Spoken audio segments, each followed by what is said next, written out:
বিভিন্ন রাজনৈতিক দলের সাথে আবারও বৈঠকে ঐকমত্য কমিশন। ৩১ জুলাইয়ের মধ্যে জাতীয় সনদ প্রস্তুতির কাজ চলছে বলেছেন আলী রিয়াজ। বাধ্যতামূলক অবসর ও বরখাস্ত আতঙ্কে দিন কাটছে এনবিআর কর্মকর্তা কর্মচারীদের। রাজস্ব আইনে নেতিবাচক প্রভাব পড়ার আশঙ্কা বিশেষজ্ঞদের। দেখছেন ক্রাউন সিমেন্ট সংবাদ শিরোনাম, এবার বিস্তারিত। সেনা সদর নির্বাচনী পর্ষদ 2025-এর উদ্বোধন করেছেন প্রধান উপদেষ্টা ডক্টর মোহাম্মদ ইউনুস। সকালে ঢাকার সেনানিবাসে এই কার্যক্রম উদ্বোধন করে জুলাই আগস্টের বৈষম্য বিরোধী ছাত্র আন্দোলনে নিহতদের গভীর শ্রদ্ধার সাথে স্মরণ করেন তিনি।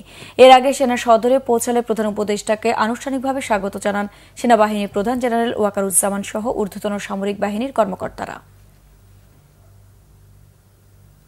সংস্কার ইস্যুতে বিভিন্ন রাজনৈতিক দলের সাথে আজ আবার বৈঠকে বসেছে জাতীয় ঐকমত্য কমিশন। রাজধানী ফরেন সার্ভিস একাডেমিতে জাতীয় ঐকমত্য কমিশনের দ্বিতীয় দফার 15তম দিনের আলোচনায় বিএনপি, জামায়াত ও এনসিপি সহ বিভিন্ন রাজনৈতিক দলের প্রতিনিধিরা যোগ দিয়েছেন। আজকের আলোচনার মধ্যে রয়েছে জাতীয় সংসদে নারী আসনে নির্বাচন প্রক্রিয়া, উচ্চকক্ষ গঠন ও সংবিধান সংস্কার। গেল 4 দিনে এ বিষয়ে আলোচনা করলেও ঐকমত্যে পৌঁছাতে পারেনি রাজনৈতিক দলগুলো। সংস্কার কমিশন জানিয়েছেন, প্রধান দলগুলোর নীতি আর পদ্ধতির বিষয়ে একমত হলেও এই পদ্ধতিতে নিজেদের অবস্থান অনড় বিএনপি।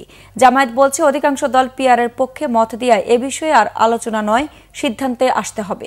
কমিশনের সহসভাপতি ডক্টর আলী রিয়াজ বলেছেন, সবাইকে মিলে সাফল্য অর্জন করতে হবে। তিনি বলেন, 31 জুলাইয়ের মধ্যে জাতীয় সনদ প্রস্তুতির কাজ চলছে। বিভিন্ন কমিশনের বড় বিষয়ের দিক হচ্ছে যে গত উচ্চকক্ষ বিষয়ক আলোচনায় আপনাদের পক্ষ থেকে কমিশনকে দায়িত্ব দেওয়া হয়েছে। কমিশন বিষয়টি পর্যালোচনা করছে। আমরা আশা করেছিলাম যে এই সপ্তাহান্তে অর্থাৎ শুক্র শনিবারের আলোচনার মধ্য দিয়ে আমরা একটা জায়গায় এসে আপনাদের সামনে কমিশনের সিদ্ধান্তটা জানাতে পারব। কমিশন গত সপ্তাহান্তের এই বৈঠকগুলো এবং আজকেও সকালের বৈঠকে সিদ্ধান্ত নিয়েছে যে এটি আরেকটু সময় নিয়ে বিবেচনা করা দরকার। আপনাদের বিভিন্ন অবস্থানগুলো আমরা আবার পর্যালোচনা করছি। জুলাই অভ্যুত্থানে মানবতা বিরোধী অপরাধে 7 মামলায় একযোগে 39 আসামিকে আন্তর্জাতিক অপরাধ ট্রাইব্যুনালে হাজির করা হয়েছে। রবিবার সকালে তাদের হাজির করা হয়। আসামিদের মধ্যে ঢাকার কেন্দ্রীয় কারাগার থেকে আনিসুল হক সহ 14 জন এবং কেরানীগঞ্জ বিশেষ কারাগার থেকে এনএমসির সাবেক পরিচালক জেউল আহসান সহ অপর 14 জনকে আদালতে আনা হয়। অন্যদিকে কাশিমপুর কারাগার থেকে সাবেক মন্ত্রী দীপুমণি সহ 15 জন এবং নারায়ণগঞ্জ কারাগার থেকে গোলাম দস্তগীর গাজীকে হাজির করা হয়। এছাড়া সালমান এফ রহমান, জুনায়েদ আহমেদ পলক সহ আসামিদের মধ্যে রয়েছে সাবেক 9 মন্ত্রী, এমপি ও পুলিশ কর্মকর্তা। বাধ্যতামূলক অবসর, দুদকে তদন্ত ও বরখাস্ত আতঙ্কে দিন কাটছে এনবিআর এর কর্মকর্তা কর্মচারীদের। আন্দোলনের বিষয়ে সরকারের কাছে ক্ষমা চেয়েও রেহাই মিলছে না অনেকের। এরই মধ্যে বরখাস্ত হয়েছেন প্রায় 30 জন কর্মচারী। আন্দোলনে জড়িতদের বেছে বেছে দুদকের তদন্ত ও বরখাস্তের সিদ্ধান্ত খুব একটা ভালো চোখে দেখছে না বিশেষজ্ঞরা। বদলি বরখাস্তের ভয় আতঙ্ক প্রতিনিয়ত তাড়া করলেও রাজস্ব আইন নেতিবাচক প্রভাব পড়বে বলে মনে করেন তারা। আরও জানাচ্ছেন জিয়াউল হক সবুজ। 1.5 মাসের আন্দোলনের জেরে গত 2 জুলাই চাকরি হারিয়েছেন এনবিআর এর দ্বিতীয় সর্বোচ্চ পদে থাকা 3 সদস্য সহ শীর্ষ 4 কর্মকর্তা। বরখাস্ত হয়েছেন আন্দোলনে নেতৃত্ব দেয়া এনবিআর সংস্কার ঐক্য পরিষদের সভাপতি অতিরিক্ত মহাপরিচালক হাসান মোহাম্মদ তারেক রিকাবদার। দুদকের তদন্ত জালে আটকা পড়েছেন ঐক্য পরিষদের মহাসচিব সেহলা সিদ্দিকাও। সরকারের বদলির আদেশ প্রকাশ্যে ছিঁড়ে ফেলায় মঙ্গলবার 14 জন এবং গত বুধবার 9 কর্মচারীকে বরখাস্ত করা হয়। সবশেষ গেল বৃহস্পতিবারও 3 কর পরিদর্শকের বরখাস্তের আদেশে সই করেছেন এনবিআর চেয়ারম্যান। বরখাস্তের জন্য চেয়ারম্যানের টেবিলে রয়েছে আরও অনেকের নাম। এ নিয়ে চরম আতঙ্ক বিরাজ করছে এনবিআর কর্মকর্তা কর্মচারীদের মাঝে। এই সংক্রান্ত উপদেষ্টা পরিষদের আহ্বায়ক জানিয়েছেন, সরকারের আস্থা হারানো কর্মচারীদের আশ্বস্ত করার কোনো সুযোগ নেই। এনবিআর কর্মকর্তারা কেউ তো শিশু না, তারা দেখলেন যে 1 বছর তাদেরকে অর্থ উপদেষ্টা বারবার এবং আমি এবং রিজওয়ান আপা সহ আমরা মিটিং করে তাদেরকে আশ্বস্ত করার চেষ্টা করছি।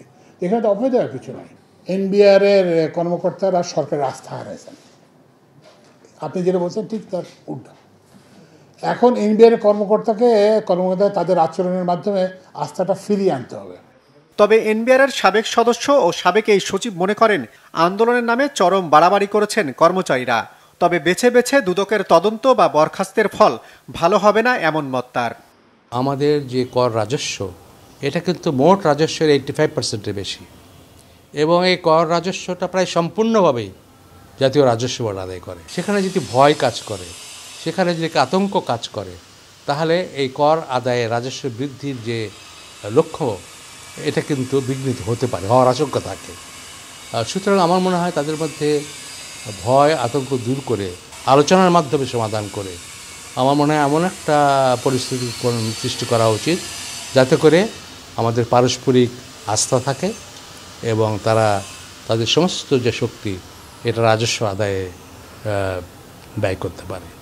এনবিআরের কাজে গতি আনতে নীতি ও বাস্তবায়ন বিভাগ আলাদা করার পাশাপাশি আন্তঃক্যাডার দ্বন্দ্ব দূর করার তাগিদ দেন তিনি।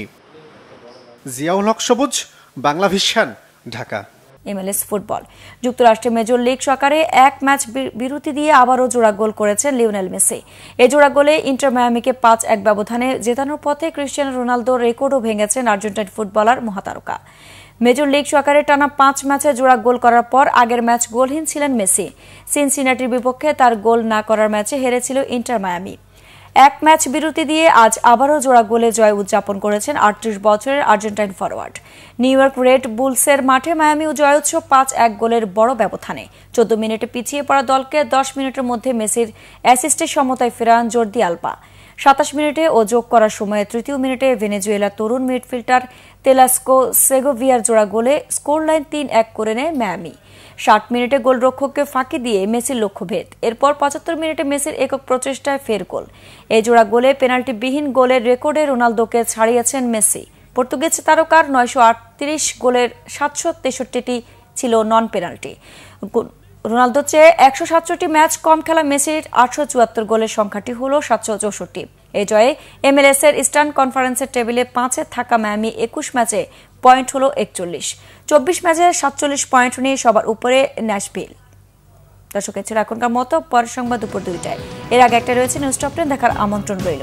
এছাড়া বাংলা ভিশন সংবাদ ও সংবাদ সংশ্লিষ্ট অনুষ্ঠান দেখতে ভিজিট করুন www.bvnews24.com ও facebook.com/banglavisionnews এবং সাবস্ক্রাইব করুন youtube.com/banglavisionnews। ধন্যবাদ।